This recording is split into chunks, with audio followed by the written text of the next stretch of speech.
Well, I'd like to now talk a little bit about giving some practical tips from Master's teachings on how to deepen our inner peace. And first we'll talk about the opposite of peace is nervousness, anxiety, agitation. So the Master speaks quite a bit about how to overcome nervousness. After all, he lived in the West for 40 years, where people tend to be a little more revved up, more driven by outward things. There's less of a tradition or an understanding of the value of peace, of being calm. And so Master gave many lectures on how to overcome nervousness. And he said basically nervousness, and this is very helpful I think to remember, nervousness is an improper flow of prana in the nerves, in the nervous system. Either too much energy or too little energy. And what we need to do both on a physical level and a mental emotional level is learn to be aware of when we're getting out of balance with our prana. A friend of mine used to suffer from migraine headaches, and she went to, and medication didn't help, and they were very debilitating to her. And then she began working with biofeedback. She was a devotee who practiced meditation, but essentially what biofeedback is you begin recognizing the very subtle little signs that lead to, in this case, a migraine headache, when your blood pressure starts going up, where your heartbeat, your pulse starts going up, and catching it at that moment and consciously directing the energy, the blood flow back to the center of the body, and the energy is balanced. And she was able, within a few months, to get rid of her migraines without any medication and never with them out returning. But when we look again, we are so fortunate to have such a great guru who not only is the last of this incredible line of gurus, but who gave us such practical ways to balance our life. And so if nervousness is caused by an imbalance of prana in the nervous system, we have the energization exercises, which balance, Master said they balance all the different pranic flows in the body. There's 5 different ones, and the energization exercises balance those. So it's very interesting to think that simply doing them consciously with attentiveness every morning brings calmness, balances the flow of energy in the nervous system. And don't you feel that? This morning we had our first practice of energization exercises. Some of you were able to come. And it was so wonderful. We did them outside the new center. And just to feel that flow of energy which is under our conscious control. And don't you feel when you get nervous, and we all do from time to time, you get an agitating phone call or email or text, and some big crisis has come up, and you can start to feel physiologically the reactions that happen. And just to simply be able to, with the conscious will, stabilize that flow of prana, which stabilizes your aura, which strengthens your aura, so that adverse things can't come in. So the energization exercises are very helpful in overcoming nervousness. Now let's move on to our other techniques, Hong Sa. Many of you have, Dharmarajan was just telling us, many people who come to the center say after 1 week only of doing Hong Sa, they feel a difference in themselves. They're less angry, less reactive, more able to have a little bit of detachment from getting so involved in all the problems of the world. You know, we say this often, quoting from the Bhagavad Gita, Even a little practice of this inward religion will free you from dire fears and colossal sufferings. This isn't just something to be tossed off. This is God through Lord Krishna telling us, these techniques will free you from fears and sufferings. And what is nervousness and lack of peace but anxiety and fear? And by doing Hong Sa, you begin to experience that part of yourself which doesn't change, which is rooted in peace, which is an expression of peace. And when you begin to feel that in yourself, nothing can bother you.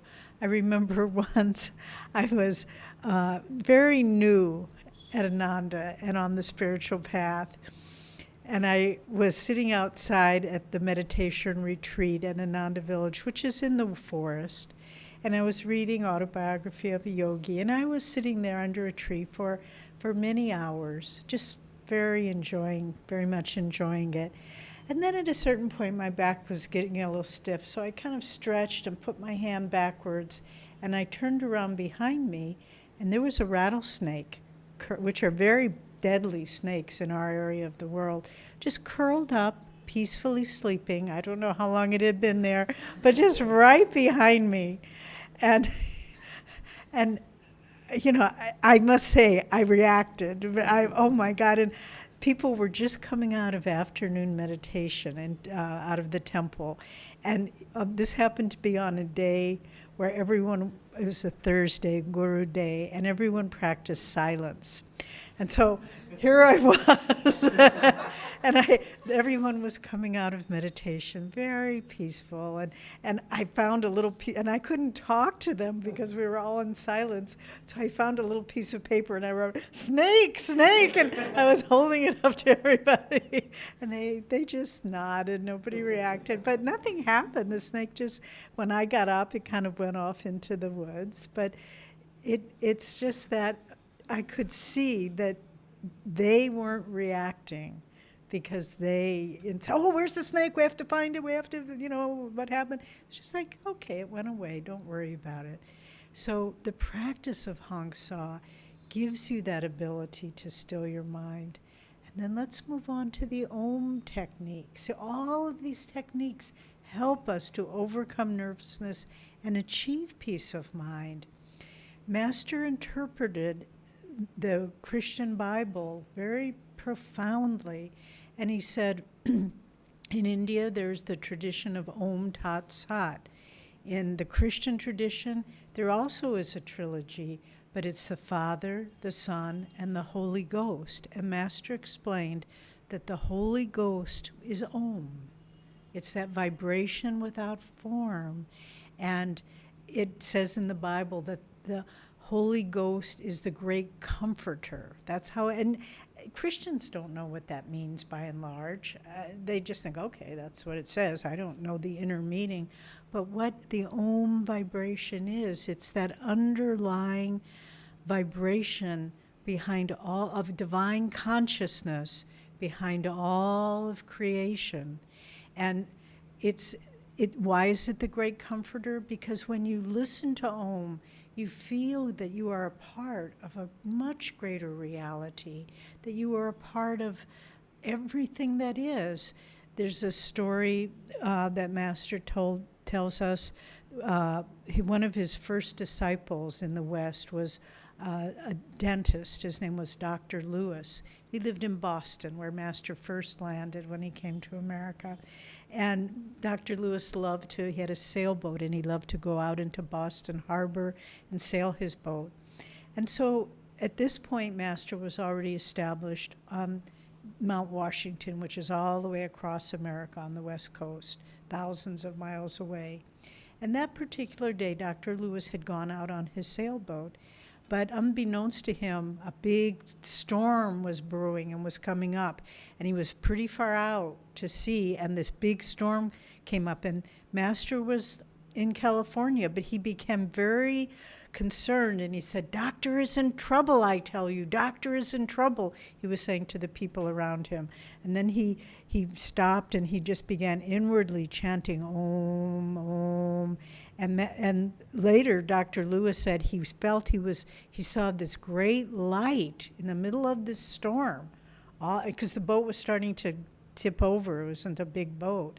And he said he felt he was surrounded by this light, and he heard the sound of Om, and he was able to get the boat back to shore. As soon as he walked in the door, the phone rang, and it was Master from California saying, "You almost got wet, didn't you, doctor?" So he knew, but through the power of Om, he was able to protect him. And he said, "Remember, doctor, nothing can touch you when you are in Om."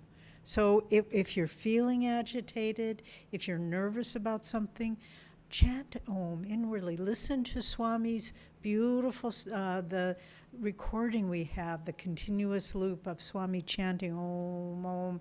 And I know many people that I know when they're going through difficult times, they just have that playing in their house all the time. Or people, devotees, when they're coming out of surgery, they just are listening to Om in the little headphones just to help them remain in peace.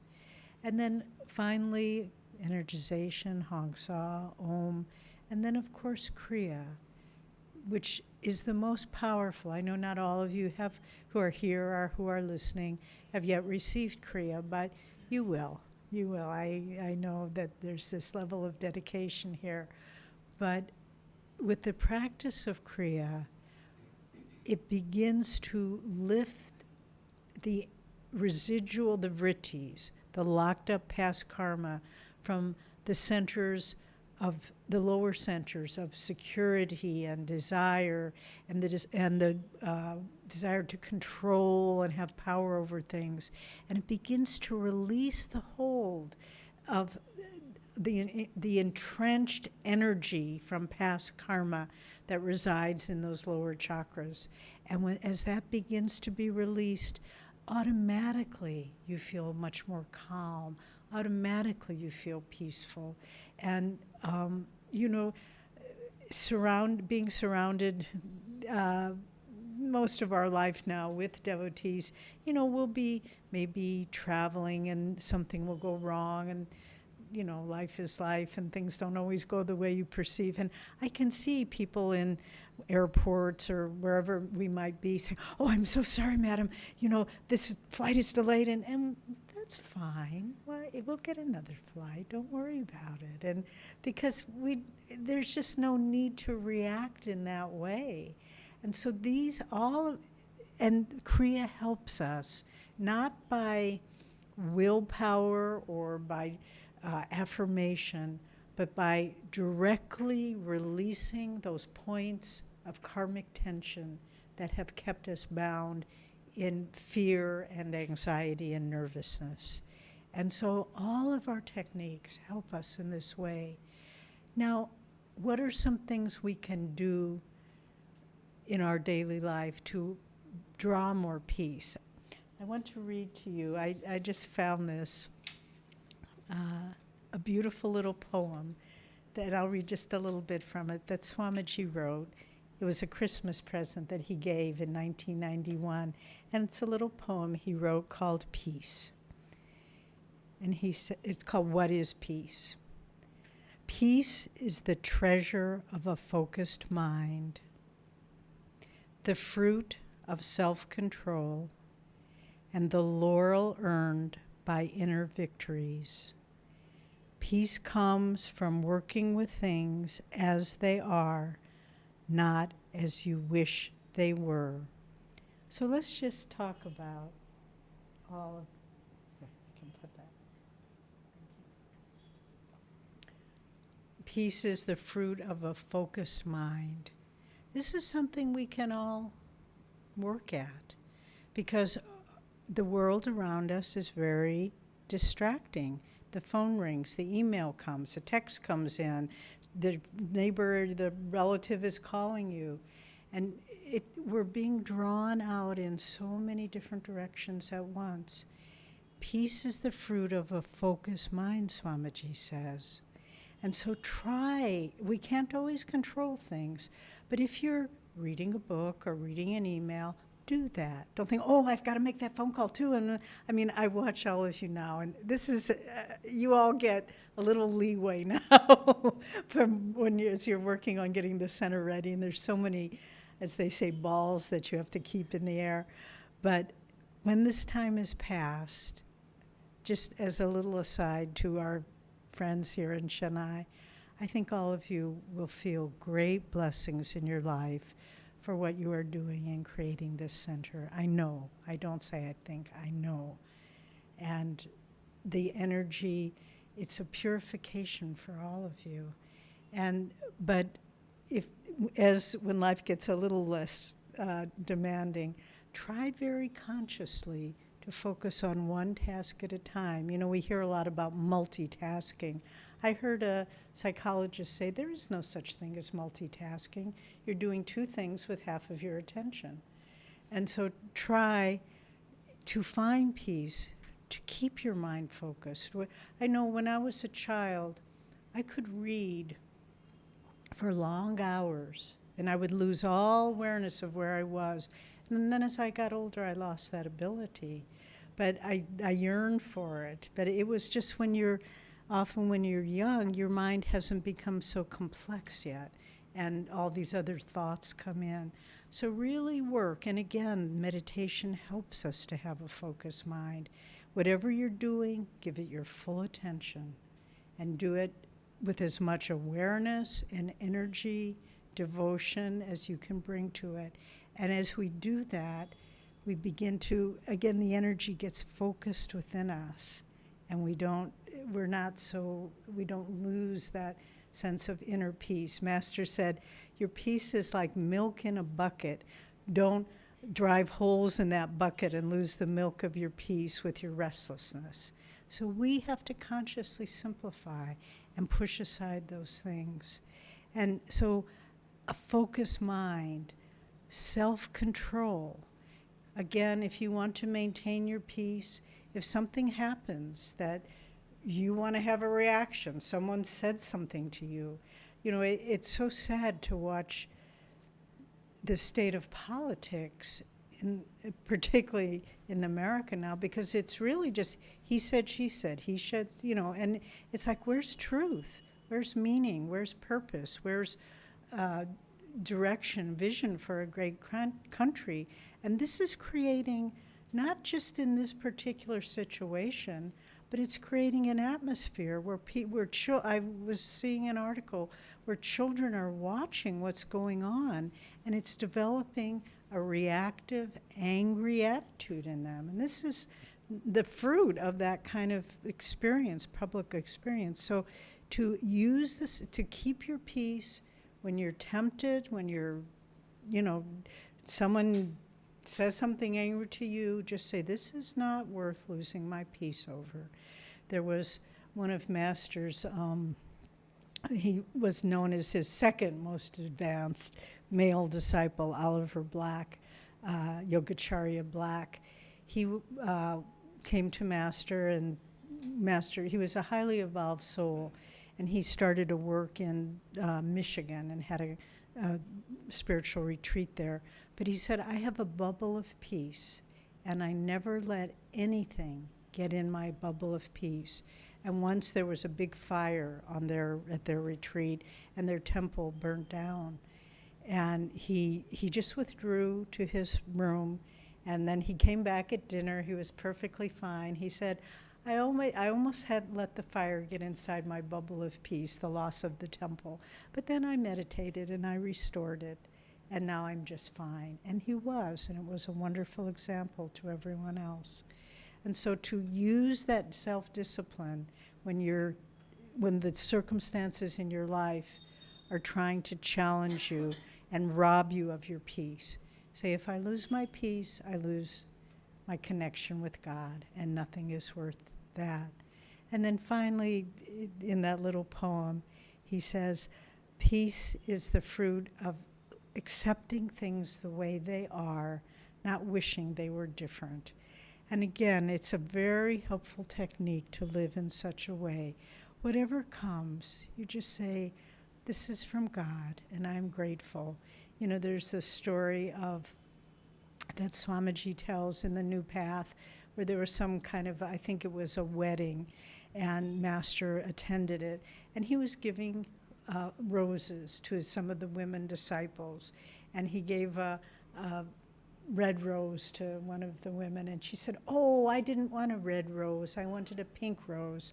And you might think, well, that's just so unimportant, but Master very strongly looked at her and he said, "What God gives, you take." And meaning, if you're only going by likes and dislikes, it's a very slippery slope to lose your peace and end up in forever being unfulfilled and restless and nervous. Many of you know the story that in our life, in some years ago, 1976, there was a big forest fire at Ananda, and all the buildings were destroyed, and our home was destroyed as well. And some weeks, and then Swami had been away at the time writing, he was working on writing the New Path, actually, but he came back as soon as he heard. And as soon as he saw me, and I must say, I was not a model of peace and calmness. It was hard to watch hundreds of acres burnt to the ground and homes and so forth. But Swami looked at me and he said, "How are you, Devi?" "Well, that's good." And he just walked away.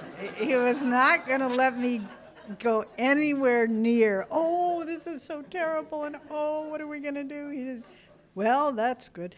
And then, but a few weeks later, he wrote us a little note. And he said, "Of course I was sorry for the loss that you all sustained, but always remember," referring to the quote from when Master gave that woman the rose, he said, "What God gives, we take." And that was all. He said, we can't change it. It's gone. We have to accept what is. Let's just not be thinking, oh, what if, why did this happen to us, poor us. What God gives, we take. And if you can accept it in that way, you can move quickly forward through whatever personal setbacks you have. And so in these ways, we can learn to overcome our nervousness, learn to really establish peace around us.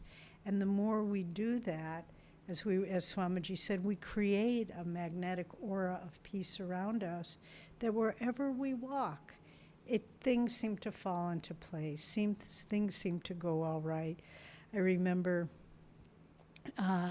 some years ago, it was in 1979, Swami asked Ratish and I to move to San Francisco, California, to start a center there. And we had been living at Ananda Village for 10 years.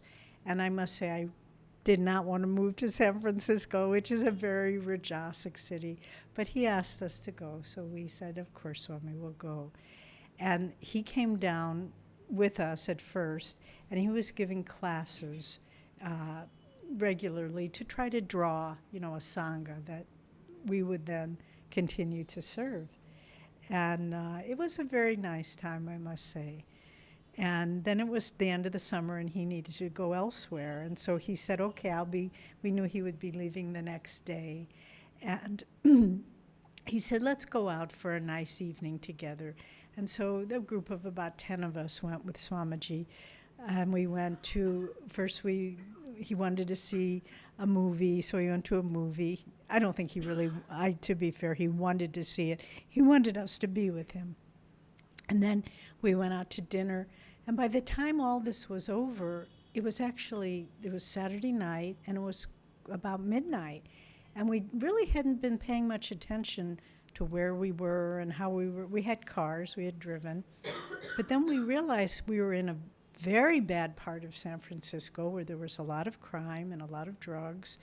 And it was midnight, and it was Saturday night, and there we were. And it was like, oh my goodness, we have to walk about 6 blocks to get to our car. And I was feeling a little nervous, I must say. But then Swamiji was so beautiful. And I know he did this. I know he did it on purpose. Because he just walked ahead of us through all the streets and the crime and all, I mean, just a lot of things going on. And it was like he was the prow of a ship cutting through the ocean of delusion. And it just moved through all the restlessness and the human suffering and all of that, just as with a bubble of peace. And we just followed in his wake. And then we continued to live in San Francisco for 2 more years, developing the center there. I never for one moment was afraid. Anywhere we would go to teach or to be, anything we needed to do there.